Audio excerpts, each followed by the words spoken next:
Ito ay pang scrub sa ating face.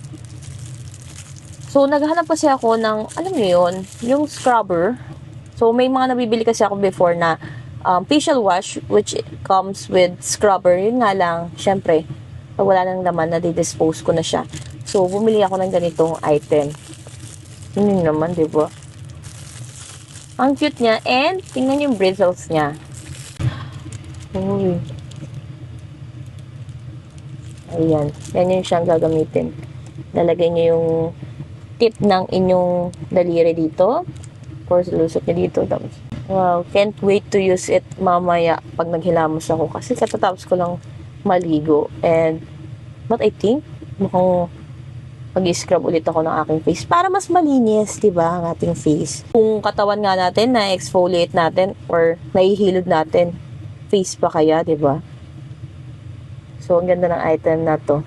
May iba't ibang color siya na pagpipilian, guys.